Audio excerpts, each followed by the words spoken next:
Now, this might be weird. This book cover says adult house, but today we're actually going to do the pillars of society. Bum bum bum! Well, in this case, it actually calls the pillars of the community, but also some people call it the pillars of society, depending on who you ask. I would call it the pillars of the society, because that sounds better, and I like the letter S.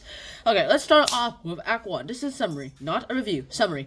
Now, this book is based on the setting is a Norwegian society, and they're really, really moralful. They're like, we're so respectful, we're so moralful. Look at the Bible, do what the Bible says is right. Oh, left-handed people, that means they're the devil in disguise. Oh, a person with a broken right leg, and their left leg is the only good one. That person is in the devil. Go with him. Oh. Like anything related to the left leg, like those kind of things are really respectful, they're really mortal, and they're like, all those Western countries out there, all those American pigs, whatever they call the British, brutal British, and the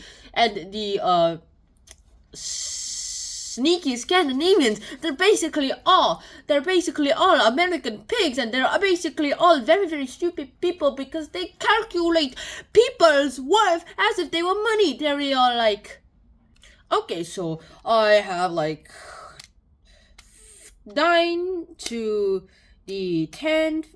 I have 9 to the 10th of the 900 and 800 and 986.25.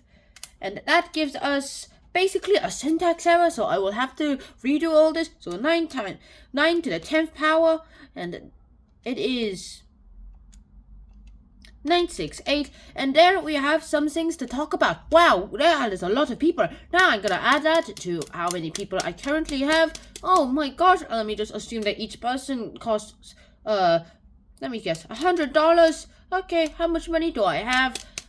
Right now, we have this much money, and what's next? Oh, this is how many people I'm losing. They died on shipwreck. Alright, what happens now? Okay, then subtract everything from my old one. And I still have a... calculate. This much profit. That's actually pretty bad for a person, and of course these guys are so mortal that they'll literally do everything to deem those guys unmortal. And then they're all like, every time there's a bunch of women, they're very respectful, they're mortal, and they'll go to these meetings with a school headmaster, and the pastor reads from like a Bible's like book, and they're so moral, and they're like so mortal, so respectable, such a nice thing. Unfortunately, the rest of the world are not as respectful and mortal for us. How shameful. They use a calculator to go ahead and calculate how much a person is worth. What a shame.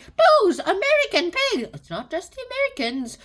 Yeah, every big country in the world. And yeah, that all works out.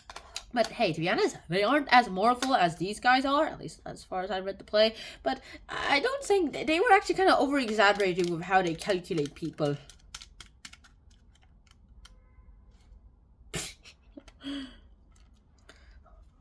But then again, they do have a bunch of scandal in there, and they really don't realize that their moral and very respectable community is not as moral and respectable as they thought it was. And apparently this all happened. So there's this American ship called the Indian Girl.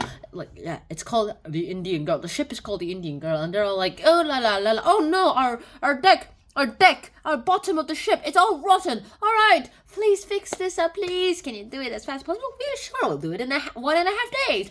Yippee! We'll let it set sail, and the day after tomorrow. Nice. Okay. So here's your con. Okay, and then the business manager, basically a guy named, my goodness sake. Oh, a guy named Consul Karsten Bernick. He goes ahead and tells his main shipwrecker, ship fixer, and to say like, hey, you go ahead and fix this ship in 1.5 days. Sorry. The whole deck is rotten. It'll take at least 5 days to replace all the deck. Oh, are you disobeying my orders? You have literally a bunch of machines right now. You have a bunch of inexperienced workers working the machines. Oh yeah, who cares? They don't need to be experienced. Also, these machines are taking away jobs. Really? I hate these machines. They're taking away other people's bread. When the printing press was invented, a scribe lost their bread. Would you have enjoyed it if you were a scribe in that day when the printing press was invented and popularized?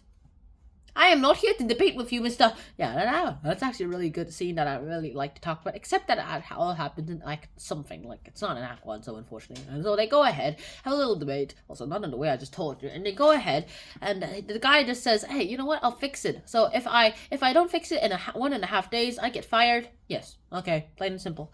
And then literally two American boys go ahead and court a girl named Dina, who's Norwegian from the town, and they're like, what? How is the respectful and honorable woman going with those stupid, unrespectable, and very unmoral American pigs? And they're like, they don't actually say American pigs, by the way, they just called the Americans stupid people. And that's just calling them. That's just how they call them nice way.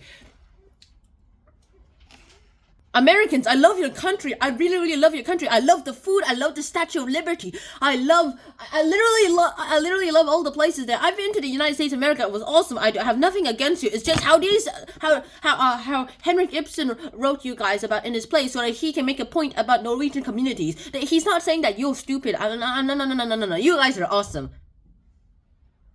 And every time I say that word related to the pig and STUPID, don't take it personally, please. I'm just summarizing the play.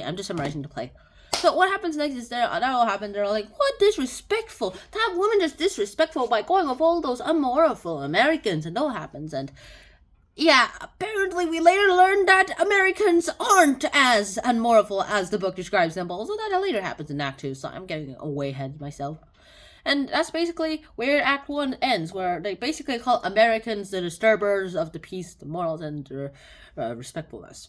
Which is kind of a which is an overstatement if you ask me. So, that's about it. I hope you guys actually did enjoy this episode. Americans, I have no grudge against you. 92% of my viewers are from the United States of America. So, I have nothing against you. So, I really hope you guys enjoyed this episode. I hope to see you guys soon. Until next time, shout out. Peace. Bye-bye.